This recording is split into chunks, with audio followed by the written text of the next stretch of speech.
রাসূল পাক সাল্লাল্লাহু আলাইহি ওয়াসাল্লাম মক্কা থেকে যখন তাকে বের করে দেয়, তিনি মদিনায় চলে যান। মদিনায় চলে যাওয়ার পরে মক্কার কাফেররা দেখেন কত বড় বদমাশ ছিল, কত বড় দুষ্ট সম্প্রদায় দুষ্ট কাফের ছিল।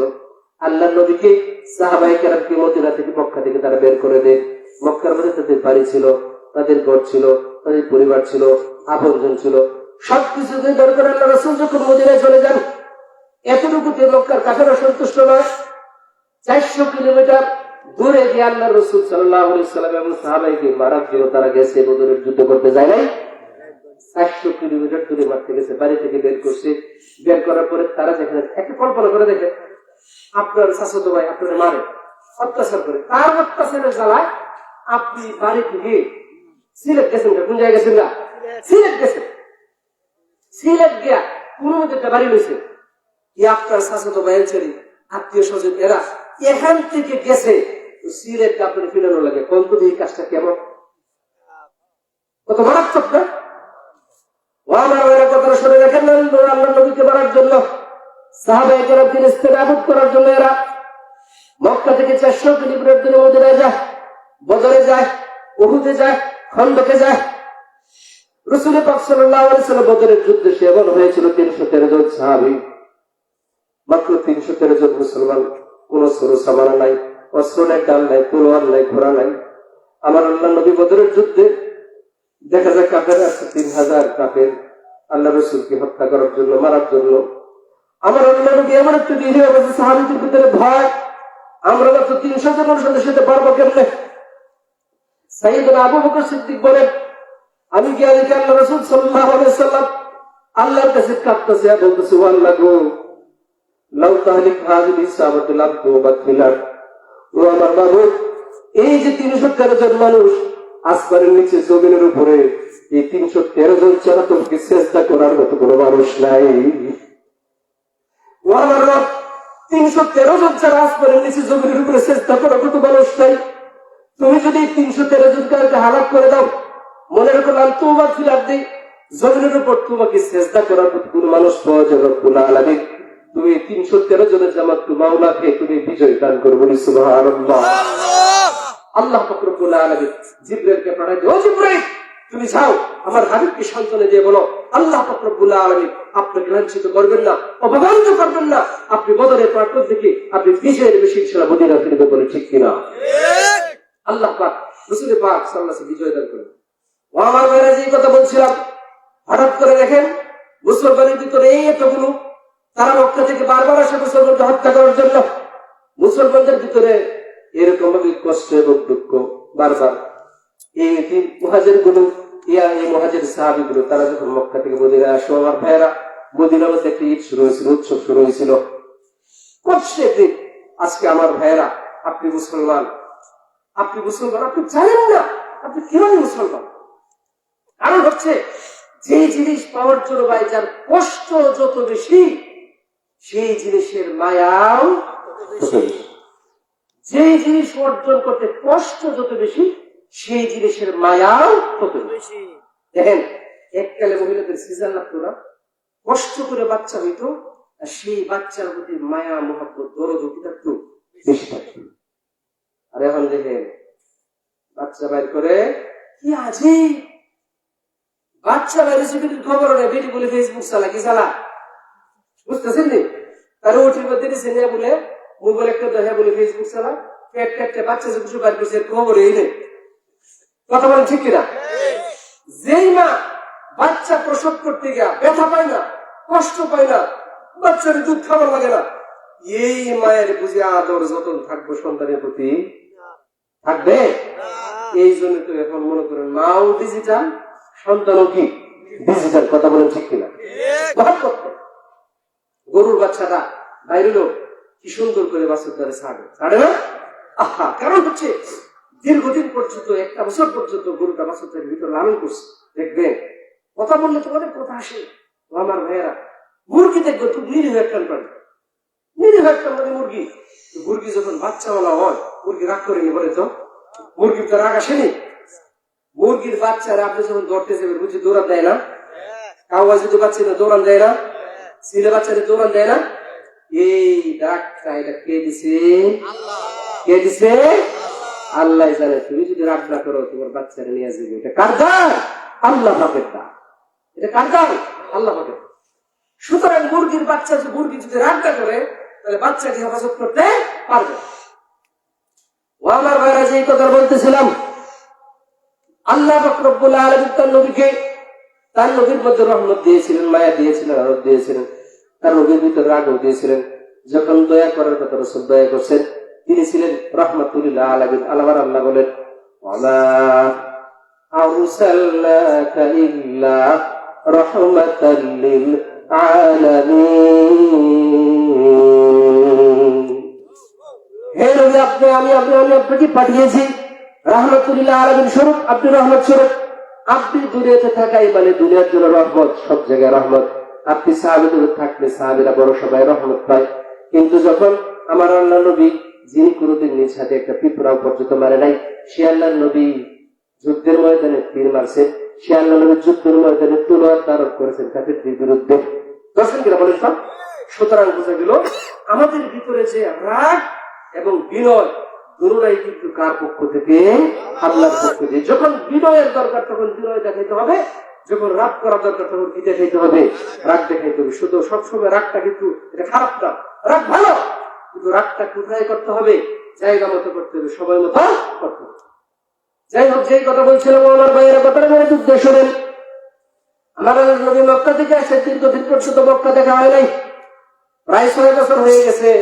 মক্কা থেকে হুজুর মদিনায় চলেছে, সাহাবায়ে চলে আসছে। কার বন্যা ছাড়া যেখানে জন্মগ্রহণ করছি, আমার বাড়ি, আমার গোড়া, আমার ঠিকানা সবকিছু, সেখান থেকে আমাকে বের করে দিছে।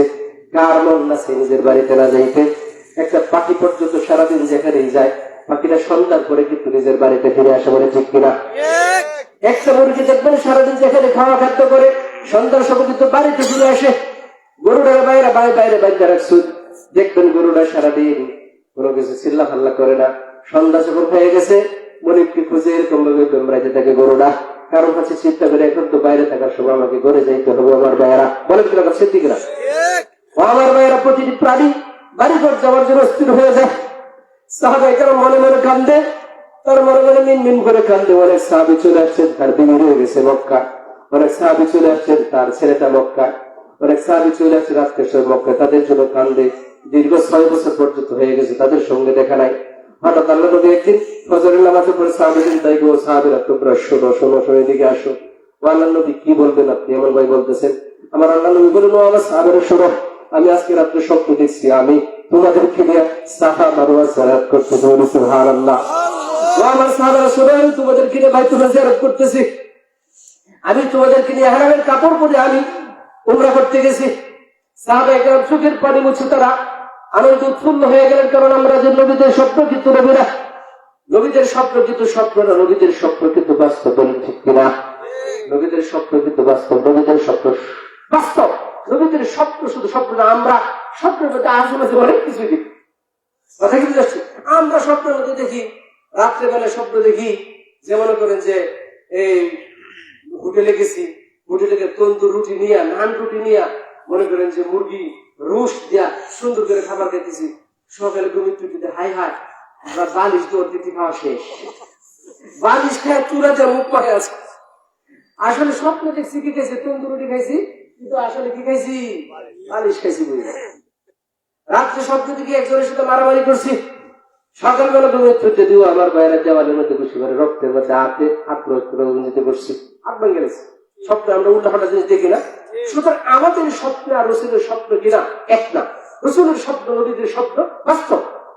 হযরত ইব্রাহিম আলাইহিস সালাম যে স্বপ্ন দেখছিলেন বাস্তব না? ইয়া বুনাইয়া ইন্নী আরা ফিল মানামি আন্নী আযবাহুক ফানজুর মাযা তারা ক্বালা ইয়া আবাতি ফাআল মাযা তু'মার সাতাজিদুনি ইনশাআল্লাহু মিনাস সাবিরিন। আল্লাহ নবী খলিল ইব্রাহিম আলাইহিস সালাম তার ছেলেকে বলে, ও আমার বাজার তুমি শোনো, আমি কিন্তু একটা স্বপ্ন দিই, স্বপ্নের কথাটা তোমারে বলি নাই, তুমি বললে তুমি ভয় করবা, তোমার মারেও বলি নাই, মায়ের মন ভয় পাবে। আমি স্বপ্ন দেখছি, আমার আল্লাহ আমারে কইছে তোমারে জবাই করার জন্য আমি দেখছি, আমি তোমারে জবাই করতেছি। ও আমার বাবা তুমি শোনো, তোমার কিন্তু আমি পাইছি অনেক মেহনত করে মর্যাদা করে। আমার বয়স যখন হয়ে গেছে 90, তোমার আপনার বয়স হয়ে গেছে তখন 80, ওই মুহূর্তে আমাদের সন্তান হয় না, সন্তান হয় না। ওই মুহূর্তে আমি আল্লাহর কাছে চাইছি। কেমনে চাইছি তুমি শোনো, ও আমার বাপ তুমি শোনো, তোমার আমি আল্লাহর কাছ থেকে আনছি, ছায়া আনছি। অনেক সময় সন্তানাদি হয় না, অনেক আবেগ বিস্তৃতি কইয়া আল্লাহর কাছে যখন কানবে, আল্লাহ পৃথিবীর সন্তান দেবে। আমার ভাইয়েরা, আপনারা যাতে সন্তান হয় না ফিরের দরবারে যে এখানে যে সেখানে যা, এগুলো না করে আপনি খাঁটি দিলে কার কাছে কর? আল্লাহর কাছে কর। আল্লাহ কার ব্যবস্থা করবেন? সন্তান অনেকবার শুধু মেয়ে এখন ছেলে হয় না, আল্লাহর কাছে কর। সন্তানের জন্য কার কাছে করবে? আল্লাহর কাছে। আল্লাহর কাছে সুন্দর করে বলে, রব্বুল আলামিন মা ছেড়ে যে দিলা তুমি লক্ষ লক্ষ ভোলা, আমার সন্তান দিতে তোমায় কে করিল মানা। এটি কয়া কয়া আল্লাহর কাছে কর। মা ছেড়ে তুমি লাখ লাখ ভোলা দিচ্ছে, কোনো সমস্যা নেই, আমার একটা সন্তান রেখে আল্লাহ তোমার সমস্যা কোথায়? আল্লাহ দিলেন তো। হযরত জাকারিয়া আলাইহিস সালামকে দিছে, অনেক বড় ঘটনা আছে। যাই হোক, হযরত ইব্রাহিম আলাইহিস সালাম সন্তানকে বলে, শোনো, আমার বয়স যখন 90, তোমার আল্লাহর বয়স যখন 80, আল্লাহর কাছে বলছি, আল্লাহ পাক আমাদেরকে দিয়েছে আদরের কত সন্তান। এই সন্তান কত আদরের, কথা বলেন, এই সন্তান কত আদরের না? কত আদরের সন্তান। নিজের জীবনের চেয়ে বেশি কারো মায়া সন্তানের হয়। হযরত ইব্রাহিম আলাইহিস সালাম বলেন, আমি সব কিছু তোমার জবাই করতেছি, ও আমার বাপ তুমি শোনো, আমি মনে করছি আল্লাহ পাক একটা কুরবানি দিলেই চলবে। আমি প্রথমবার 10টা উট কুরবানি দিছি, ভাবছি শেষ, স্বপ্নের ব্যাখ্যা শেষ। 10টা উট কুরবানিতে ঘুমাইছি, রাত্রেবেলা দেখি আল্লাহ পাক আবার স্বপ্ন দেখে তোমার জবাই করতেছি। ও আমার আব্বা তুমি শোনো, পরের দিন আমি 100 উট কুরবানি দিছি, মনে হয় 10টা উট কম হয়ে গেছে, আমি 100 উট কুরবানি দিছি। ও আমার আব্বা তুমি শোনো, 100 উট কুরবানি দেওয়ার পরে পরের দিন আবার দেখি আমি তোমার কুরবানি দিতেছি। তখন আমি বুঝে গেছি আল্লাহ যে আমার শেষ বছর সন্তান দিছে, আল্লাহ পাক আমার কাছে তোমার বুঝি চাই, আর কিছু আল্লাহ পাক চাই না। আল্লাহ পাক বুঝে আমার কাছে তোমারই চাই, আল্লাহ পাক অন্য কিছু চাই না। আমার বাপ শোনো, তোমাকেই জবাই করতে হবে, স্বীকৃতি দেবা। আল্লাহ পাক এমন এক সন্তান দিয়েছেন, নবীর পুত্র নবী, এমন এক সন্তান, তিনি বলেন, ও আল্লাহ, আল্লাহ পাক যেহেতু আপনাকে স্বপ্নে দেখাইছেন আমাকে জবাই করবেন, আল্লাহ পাক যেভাবে আপনাকে স্বপ্নে দেখাইছেন আপনি সেইভাবে আমাকে জবাই করার জন্য আপনি প্রস্তুত হন, আমি তৈরি আছি, আমি ইনশাল্লাহ আপনার আদেশ পালন করার জন্য আমি শতভাগ প্রস্তুত আছি। এই কথা বলে হযরত ইসমাঈল আলাইহিস সালাম তার পিতাকে জবাব দিলেন, আমি তৈরি আছি। আমার ভাই, যেটা বলতে চাই সেটা হচ্ছে নবীদের স্বপ্ন কিন্তু শুধু স্বপ্ন না, নবীদের স্বপ্ন কিন্তু বাস্তব।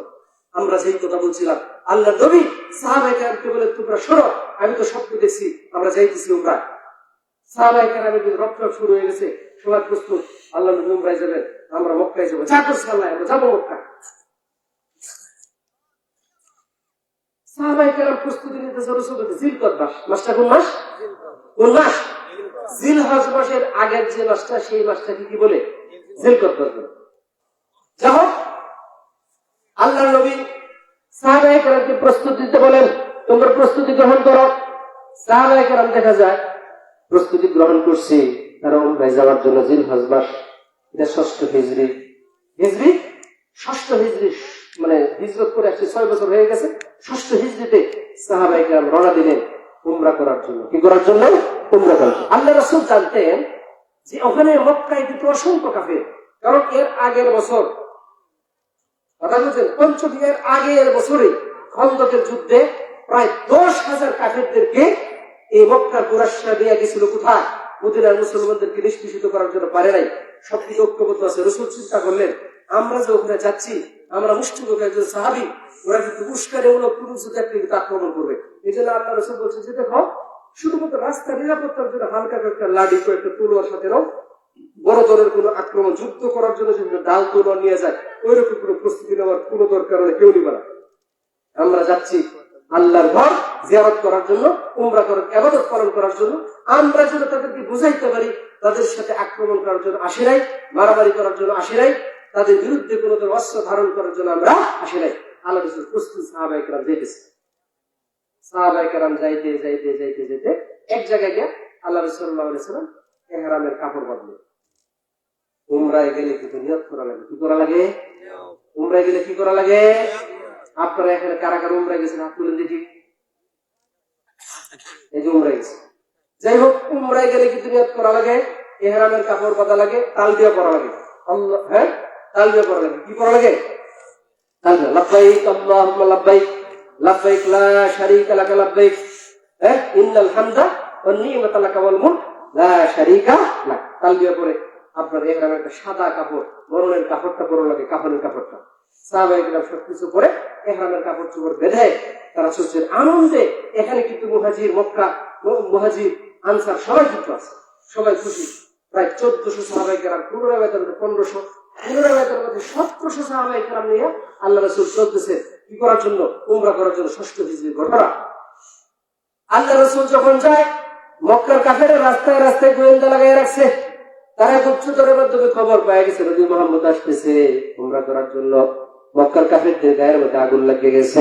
কিরে, বদরের মধ্যে আমরা হারছি, উহুদের মধ্যে বাড়ি খাইছি, আমরা কিন্তু গত বছর খন্দকের যুদ্ধের মধ্যে বেশ ক্ষতিগ্রস্ত হয়েছি। এই মুহাম্মদ তার সাথীদেরকে আমরা কখনো মক্কায় প্রবেশ করতে দিব না, তারা ফোন করছে। তারা ঘরে ঘরে মাইকিং শুরু করে দিল, তাসকিল করা শুরু করলো, গাছ করা শুরু করলো, কুকুরের পক্ষে গাছ। আমরা যেমন ইসলামের পক্ষে গাছ করি, মসজিদে যাওয়ার জন্য যেমন গাছ করি, হিন্দু ভাইয়েরা মন্দিরে যাওয়ার জন্য কিন্তু গাছ করে কিনা বলেন? আমরা যেমন জিহাদ করার জন্য গাছ করি, দুষ্ট লোকেরা সন্ত্রাসী করার জন্য গাছ করে। কথা কি বুঝাচ্ছি? আমরা যেমন এই যে মাহফিল করার জন্য যেরকম গাছ করছি, ওয়াজ করছি, এরকম ভাবে আমরা মাহফিলে আসার জন্য মানুষকে দাওয়াত দিছি, মাহফিলে আসার জন্য পোস্টার চালাইছি, মাহফিলে আসার জন্য মানুষকে তাশকিল করছি।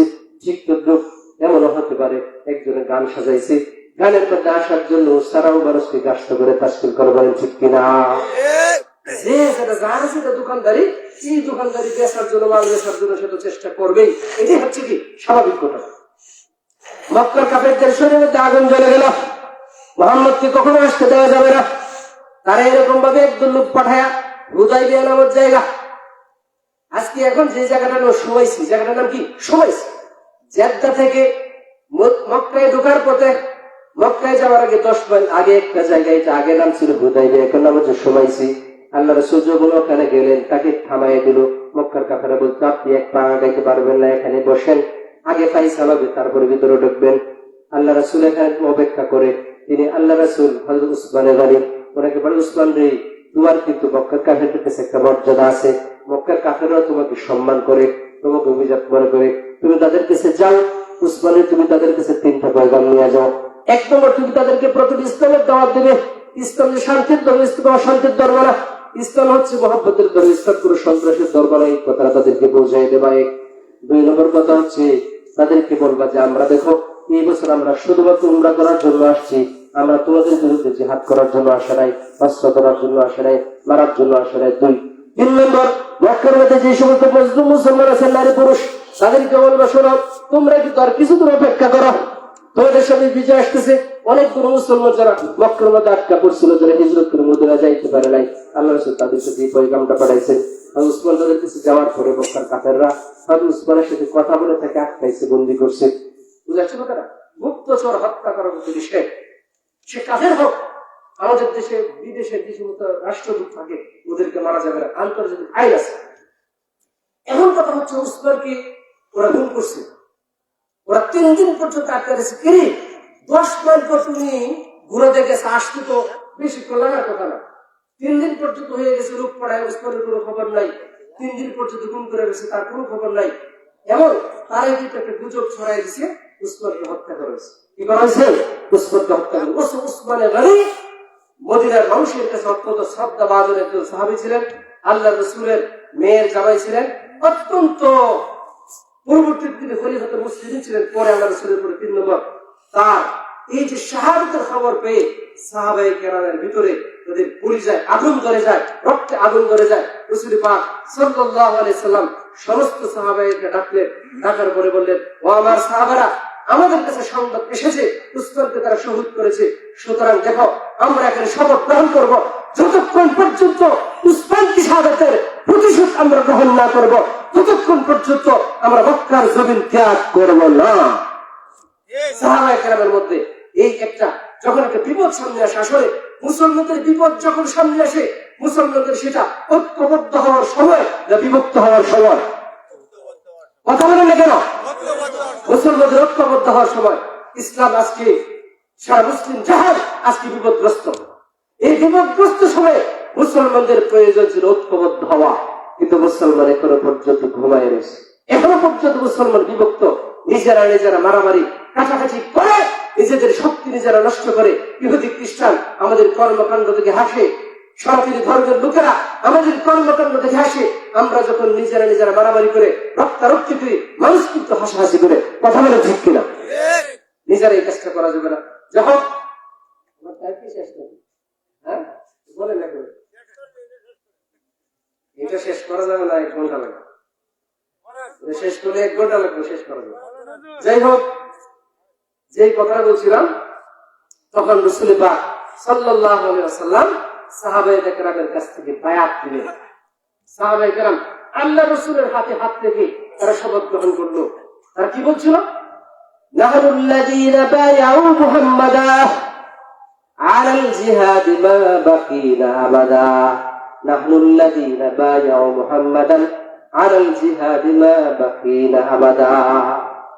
সাহাবায়ে কেরাম বলল, আল্লাহ রাসূল, আপনার হাতে ধরে আমরা শপথ করি, আমরা যতদিন পর্যন্ত পৃথিবীতে আছি, দুনিয়ার জমিনে যতদিন পর্যন্ত আছি, আমরা কখনো জিহাদ ছাড়বো না, আমরা জিহাদের উপর থাকবো। সাহাবায়ে শপথ গ্রহণ করলো। শপথ গ্রহণ করার পরে মক্কার কাফেররা বুঝলো, কিরে আমরা কি সর্বনাশ করলাম, মুসলমান তো আবার ঐক্যবদ্ধ হয়ে গেছে। আমরা বদরে যেমন মার খেয়েছি, এখানেও মার খাবো, খন্দকে যেমন মার খেয়েছি, এখন মার খাওয়া লাগবে। এইবার মক্কার কাফেররা একটু দুর্বল হয়ে গেছে। যখন দেখছে মুসলমান ঐক্যবদ্ধ, তারা দুর্বল হইয়া উসমানকে তারা ছাইরা দিয়েছে। সুবহানাল্লাহ, উসমানকে তারা ছেড়ে দিয়েছে। এখন কথা হচ্ছে, তারা এটা সমাধান চায়। তারা এক লোকের পাঠাইছে, বুদাইলের দেওয়ার কাপ। হাদিসের কিতাবে বুদাইলের দেওয়ার কাকে পাঠাইছে? বিচক্ষণ মানুষ ছিল, সে আসে। আসলে তারা পাঠাইছে, গিয়া দেখো মুহাম্মদকে আমাদের সঙ্গে ঝগড়া করতে